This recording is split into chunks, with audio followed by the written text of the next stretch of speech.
Rev up your engines!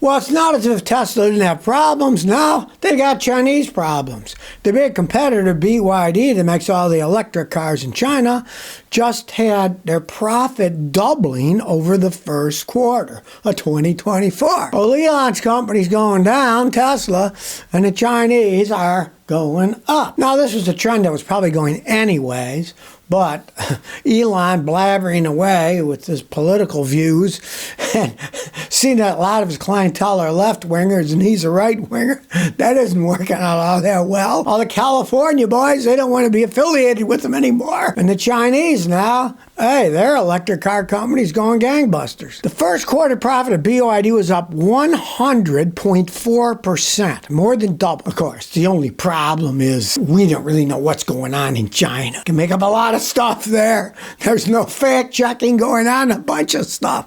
But factory in China, it's obviously not doing all that well. The other companies are surpassing them. Maybe China will electrify before everybody else does. Right? It's a communist country, at least on paper. They can force the people to buy electric cars. They can force them into going into an electric infrastructure. Let's face the fact. China doesn't have any particular oil wells and stuff. They import almost all of their petrochemical stuff. So, hey, realize, this is going to save the planet, electric cars, right? China still has a heck of a lot of coal burning generating facilities. China's got a lot of coal. China burns over half of the coal used in the world. They burn more coal than anybody else to generate electricity. So, this thing about electric cars being clean, well, maybe not so clean, right? Well, you know when old Elon said, oh, he's going to make a fortune with automated driving cars by the end of this year? Hey, maybe his political influence is showing a little bit here because Trump's Transportation Secretary, Sean Duffy, just unveiled the new automated vehicle framework for America. Sounds like collusion here, a little backdoor deal going on. U.S. Transportation Secretary Sean Duffy unveiled the National Highway Traffic Safety Administration's new automated vehicle framework, saying, oh, America's going to be leading in automated cars, driving themselves around, right? Hey, here's some more fantasy nonsense. It's bad enough that Elon's throwing that stuff out. He's been talking about automated cars forever and he doesn't have any that actually work, right? Well, now the Secretary of Transportation is saying, oh, we got to put a lot of money into this. It kind of seems like what's going on in the back room here. Old Elon and his automated cars that don't work all that well. And now they want to throw our taxpayer dollars into this stuff? Hey, I'm starting to wonder, does anybody know which way's up now? They're going up, down, sideways, backwards, forwards. Who knows what these people are doing? And they're saying, and I quote, our new framework will slash red tape and move us closer to a single national standard that spurs innovation. They always seem to say, we'll cut red tape. In other words, cut regulations. One thing that definitely needs regulation is automated car driving. Because it's got to work. It's got to be regulated. You can't just put them out there and have them all smashing into each other, right? Come on now. That's one thing. There are things that need regulations. Let's look at just driving a car, period. We have all kinds of regulations. Stop when the light's red. Stop at the stop sign. Don't go over the W. Driving is full of regulations. You don't need to get rid of regulations, especially if you're talking about autonomous car driving. I don't know. It looks like the lunatics are running the asylum now. It's a free-for-all. Anything goes. Oh, we don't need rules for automated driving. Get rid of all those. Just let them get out there and see what happens, right? Man alive. Who could forecast this craziness that's happening in this country now?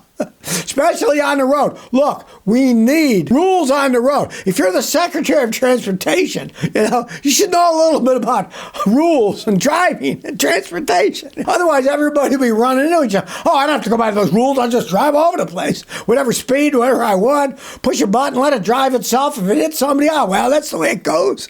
No, we need regulations for this kind of stuff. Now, here's trucks that lose nearly half of their value in 5 years. Which might be a good reason to buy a used one, right? Everybody's whining about the price of new trucks, and they are outrageously expensive. I've had people bring me brand new trucks. Mind you, they were loaded trucks, but $90,000, $89,000, right? Well, Numero uno is the Nissan Titan. It loses 48.1% of its value in 5 years. And the Nissan Titans aren't bad trucks. They're pretty well-made trucks. V8 engines, yeah, they're gas hogs, but I've had many customers with them, drove them a long while, and they all only had one complaint. That was that they got crappy gas mileage. But all big trucks get crappy gas mileage anyways. It doesn't make any difference. I had a guy bring me a brand new V6 twin turbo Tundra, the one that has engine problems, right? And he only got 1 mile a gallon better gas mileage on the highway than my grandson's old 300,000 mile Tundra with a V8 engine. So, now another one is the Ram 1500. That's 48.1% depreciation in 5 years, but I wouldn't advise buying them. I'm not a fan of the Ram truck. The Ford F-150 loses 43.4% in 5 years.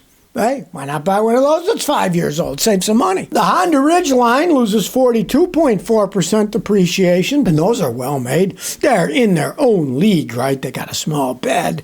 They're not big, heavy pulling thing like the big V8 ones are, but maybe not a bad idea to get one, save that kind of money. Now, the GMC Sierra 1500, it loses 41.6%. So you'd save money, but I'm not really a fan of those either. I don't think that's the greatest vehicle to buy. You have to go back to like 2001, 2002 when GM was building pretty good pickup trucks. Now, I'm not a fan, unless you're going to buy a big GMC 2500 or up, and those are pretty good for what they are, right? But they're regular Silverados and Sierras. The quality's not there anymore. Well, an Ohio car dealer just got accused of rolling back mileage to commit odometer fraud, right? I mean, well, a lot of people don't understand. It's very easy for people to do it these days. Back in the day, they could switch speedometers, or they could run them backwards with a drill, or they could move the little counters by taking them apart and then putting them back together again, which was a relatively time-consuming thing. Well, now, people have computers. They can just push a button and change the odometer, right?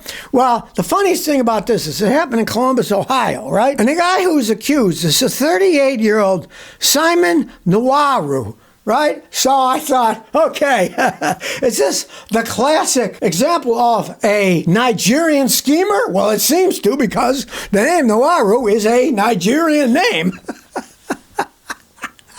I'd love to know if he emigrated here from Nigeria, or there's this thing about these Nigerian scammers. They are everywhere. They'll send you emails. You just won $5 million. Or, I inherited all this money, but you need to send me $10,000 so I can send some of it to you, Now this guy's just rolling back the odometers. I guess maybe that's something they just do in Nigeria, But it is a big problem these days, like I said, because they can be electronically rolled back easily by guys who know what they're doing with computers. It's not like the old days where it was a lot harder to do. Now it's real easy to do. They just got to reprogram stuff, push a few buttons on their computer, and boom, it'll show different mods. That's the problem when you go into digital stuff. Digital stuff can be changed. Look at AI. I mean, you could put my head on anybody's body, showing them doing all kinds of crazy stuff. Say, look at the stuff Scotty's doing, right? And it's all fake. In this case, you're going to get a car, if you bought it from this guy, that has fake odometer reading on it. Maybe it was 395, and now it says it's got 86,000 miles or something, You got to watch out for this stuff. That's why you want backup data. You want receipts. Especially, most states do some kind of inspection on car safety inspections, right? And that mileage is set in stone. That's a matter of public record. So always try to access that when you're buying a car to say, well, let's see. Here's the changes. And every year it's done. You could see every year the mileage should go up. And if one time it goes down, they've set back the odometer. Well, I read this article. I got to say, I'm thinking about how it could be very real. Elon Musk accidentally wasted a vast sum of taxpayer money due to staggering incompetence is the title. Well, I kind of thought about it in the beginning. I thought, okay, you're going to start firing all these people, especially federal employees. Some of them are in unions, right? But every one of them will have the right to sue for wrongful fire. That's going to cost a fortune in lawyers to begin with, right? Now, originally he promised $2 trillion in saving, and now he's saying it's $150 billion, where there's a big difference between $150 billion and $2 trillion, because a trillion is 1,000 billion. So If you're only saving 150 billion, that's a spit from what he said. But now they're saying, hey, he's probably not even saving that. It could actually cost more because of all these suits that are involved. And for example, the New York Times said that rehiring thousands of these public workers that they fired could cost upward of 135 billion this fiscal year alone. Meaning that what he said, he saved 150 billion, which may be made up anyways, may be almost nothing just on that alone. They also said that, hey, the Internal Revenue Service, they say it's going to collect a staggering 500 billion less this year than last year. Who knows what's happening? All I know is Elon Musk has a history of claiming things that didn't exist and saying that things that were going to exist in the future, when the future comes and becomes today, you find out none of that stuff was real either. His self-driving cars that don't. The cars that, you can just, make a lot of money buying this car because then the value will go up because it's making you money while other people buy it or rent it. Well, that doesn't work out either, And not only did his Cybertruck cost tons more than what he said it was going to cost, it's a pile of crap.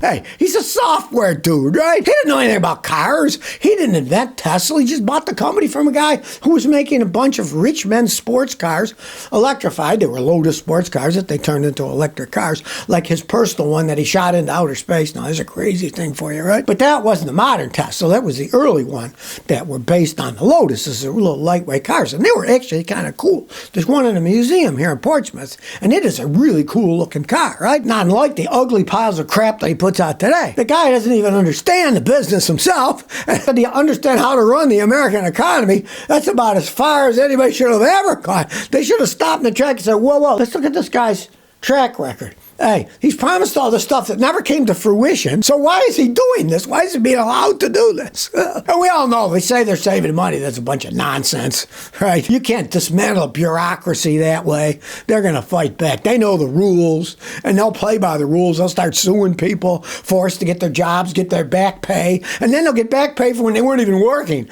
So it actually will be a net loss process probably in the end. Well, things for the economy aren't looking that good because the home sales in the United States fell to the lowest level since the financial crisis way back then. That prime swap derivative crap that, of course, the real estate thing started the giant collapse with all that crazy prime swap derivative stuff. 1.5% get foreclosed. It creates a worldwide recession because of all the nonsense these financial jerk-offs are doing, right? Well, home sales are now at the lowest level since then. They blame it on high borrowing costs and falling consumer confidence in the economy. Now, the interest rates are still relatively high for houses, but the prices have been high too, really high. And so guess what? Now the sales are starting to go. People only have a certain amount of money that they can pay, right? If you can't pay your monthly payment, guess what? They'll take the house from you. So, if you look at a house and say, gee, the monthly payment, that's more than I make, guess what? You're not going to be buying that house unless 10 other people move in with it. So, home sales fell to their lowest annual level since March 2009. That's a long time ago, right? Now, this is big news because March is generally when people start buying houses, right? Spring is a big selling point for houses. In the winter, they're kind of stale. But this is when it normally goes up. It started going up. It's going down to the lowest level since 2009. So that's not good news. That shows the kind of bad economic times are coming up. People buy a house. That's long-term thinking. It's not like, gee, I think I'll buy that candy bar. Short-term satisfaction, right? You can buy a house. You generally think kind of long-term.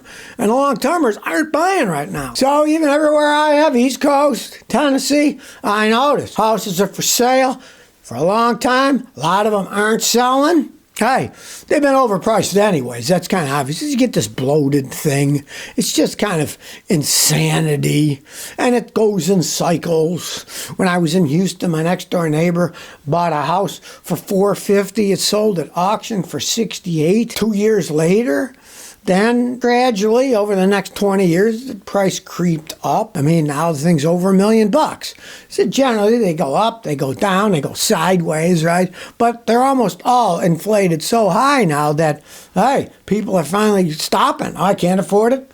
And houses is a big economic mover in the United States. There's a lot to do with what's going on in the economy and the fact that People are buying it at the lowest rate since March of 2009, when March is normally an up month. It says something. Well, Hertz rental company shares surged more than 50% after this guy Bill Ackman takes a big stake in the firm. He put a bunch of money into it. Hertz shares surged 56% on Wednesday. Anytime anybody buys that amount of stock, he went from 4.1% of the stock to 19.8, almost 20%. People buy that much, the price goes up. That's just how the stock market works. If somebody's buying, the price goes up. Just like when the price goes down, it dips fast because then people offer less and less and less. So if somebody's selling a bunch of stock, the price will go down. And if they're buying, it will go up. All things considered, right? So don't think, oh, Hertz is great, they're making a come around. No, they haven't. Who knows what interest this guy has?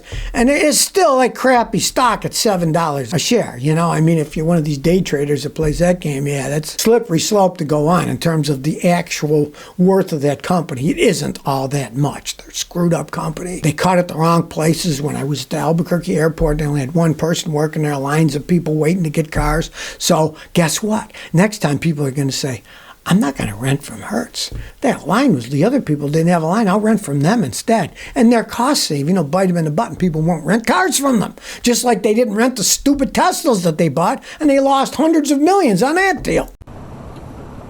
So if you never want to miss another one of my new car repair videos, remember to ring that bell.